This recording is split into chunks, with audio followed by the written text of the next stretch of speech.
Bueno, es momento de arrancar Candidato 2021 y tenemos ya a nuestro invitado, un nuevo candidato a la presidencia por el movimiento Pachakutik. ¿De quién se trata, Sofía? Así es, Fabricio. Nos acompaña ya Yacu Pérez Guartambel aquí en Candidato 2021. Con él vamos a conversar de inmediato. Le damos la bienvenida en este momento.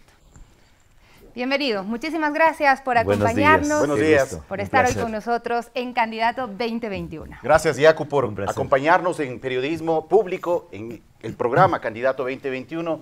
Y bueno, este espacio lo que busca es conocer de mejor forma su propuesta de trabajo en caso de llegar a la presidencia de la República. Gracias por aceptar esta invitación.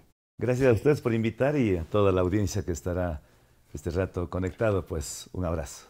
Bueno, vamos a empezar revisando un perfil que hemos preparado acerca del candidato de Pachakutik, Yacu Pérez Guartambel. Veamos, por favor. En 2013, el nombre de Carlos Pérez Guartambel, ahora Yacu Pérez, sonó con fuerza. Ni Correa ni Moreno matarán el Yasú.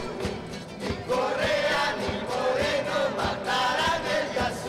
Fueron las manifestaciones indígenas en donde el cuencano de 51 años, que fue presidente de la Ecuarronari hasta 2019, con saxofón en mano recorrió el país con el lema de defensa de la Pachamama.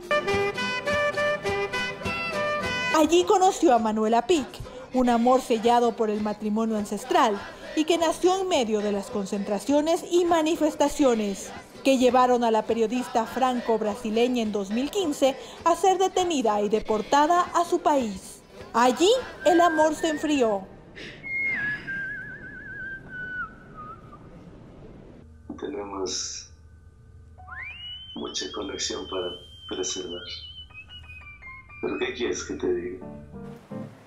Esas marchas y algunos altercados a los que llamó persecución del poder lo llevaron a pasar en prisión por varios meses. Pero Manuela Pic regresó y desde enero le ayuda para promocionar su campaña presidencial en las redes sociales. Yacu Pérez estudió Derecho y entabló su propia defensa en varios altercados con la justicia.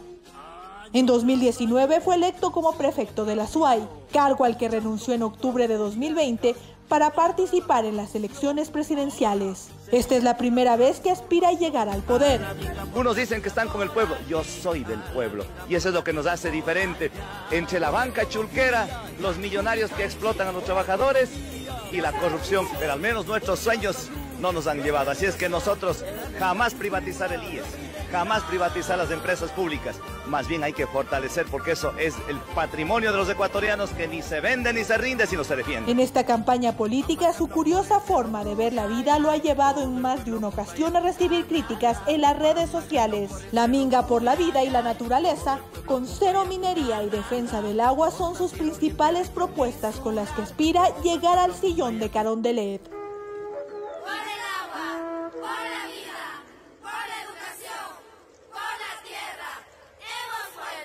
María Elena Vaca, Candidato 2021. Gracias a María Elena Vaca por ofrecernos este breve perfil de nuestro invitado, Yacu Pérez, candidato a la presidencia por Pachakutik, que hoy nos acompaña en Candidato 2021. Para arrancar, invitado, muchas gracias, Yacu, por estar aquí. Cuéntenos brevemente, en 1 minuto y medio máximo, en qué consiste su propuesta de trabajo, por favor. Nuestro plan de gobierno se elaboró de manera colectiva y se compone de 4 elementos fundamentales: la ecología, la economía, la educación y la ética. La ecología porque tenemos el único planeta, no hemos colonizado otro para irnos. Y el calentamiento global ya no es una amenaza, es una realidad. Por lo tanto, las fuentes de agua hay que defender, consulta popular para eso. En la economía, generar fuentes de trabajo, 1 millón de fuentes de empleo a través de 500,000 unidades productivas, dándoles créditos de $10,000 por 5 años, del primer año sin intereses. Bajar las tasas de interés bancario, renegociar los contratos petroleros, contratos de telefonía celular, reestructurar la deuda externa, eliminar los puntos, la pérdida de puntos a los choferes profesionales. En el campo de la educación, dotarles de la internet y una tablet gratuita para que nadie se quede sin el derecho a la educación, libre ingreso a la universidad para la juventud ecuatoriana, reaperturar y fortalecer el sistema de educación intercultural bilingüe, desburocratizar la parte educativa, ese modelo que es caduco, absurdo, y en la parte ética un combate implacable contra la corrupción. ¿Cómo?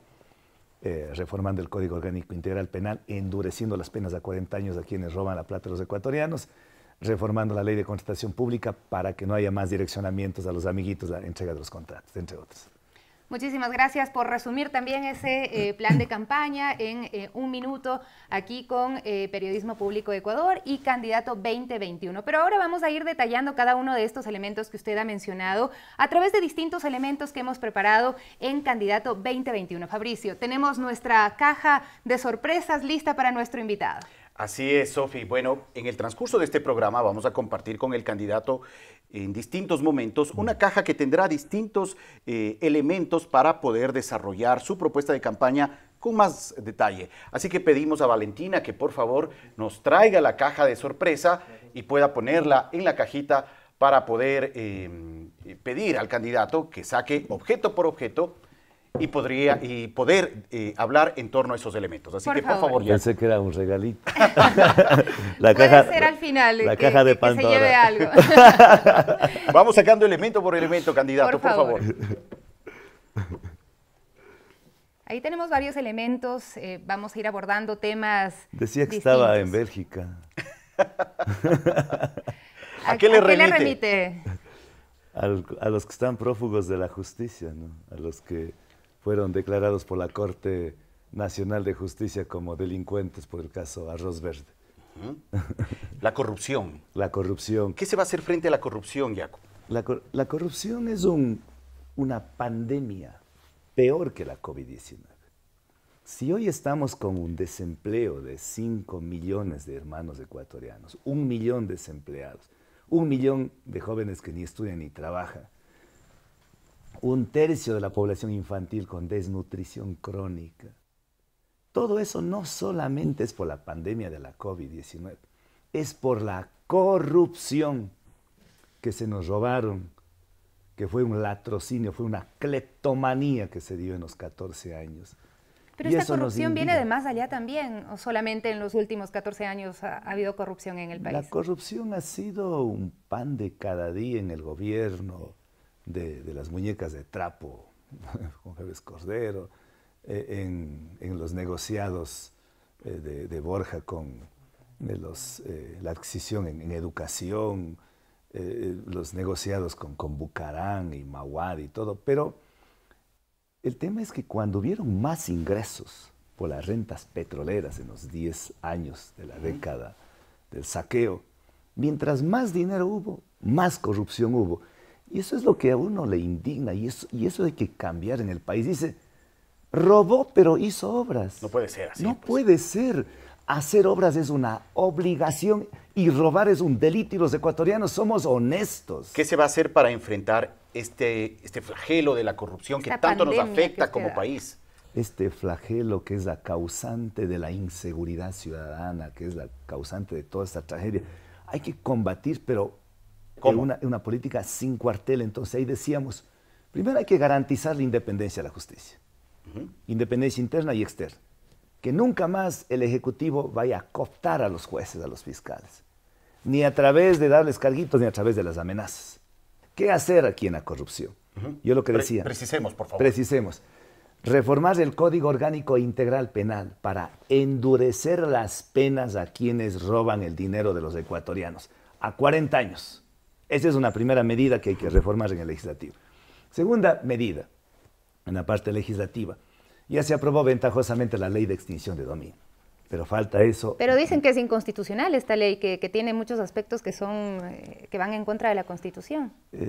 Tal vez están diciendo porque se puede juzgar 2 veces, eso no tiene de inconstitucionalidad. Lo que pasa es que algunos están muy preocupados porque nuestra propuesta recogieron, y qué bueno, me alegra que recogieran. Nosotros planteamos que sea retroactivo. Jaco, ¿qué más hacer? Estos temas podríamos ampliarlos más adelante en un siguiente bloque, pero ¿qué más hacer frente a la corrupción? Precisos, por favor. Tenemos que implementar los acuerdos los convenios firmados con Organización de Estados Americanos y las Naciones Unidas, que son convenios para implementar los convenios en prevención y lucha contra la corrupción. Porque la lucha contra la corrupción tiene que ser de manera preventiva y a la vez también activa. Preventiva, comenzar desde los niños, enseñando la ética. Mi padre no tuvo un día de escuela, pero me enseñó lo más importante, la honestidad. Muy bien. Vamos a pasar al siguiente elemento, por favor, que tenemos en esa cajita algunos más para conversar acerca de distintos temas. Muéstrenlo a esta cámara, por ahí favor. Está, la Constitución. La Constitución, que sí, cuando aprobamos allá en el 2008, se dijo que este era un canto a la vida. ¿Y es o no es así? Yo creo que la parte dogmática es un canto a la vida, porque ahí tenemos derechos, tenemos libertades, está muy, muy bonito, pero la parte orgánica es hiperpresidencialista. Y eso es lo malo. Y ahí se inventaron la rueda. Montesquieu nos enseñó, y Jean-Luc y todos los enciclopedistas allá por el siglo XVIII, que el poder público es uno. Hay funciones, sí. Entonces hay la función ejecutiva, legislativa y judicial.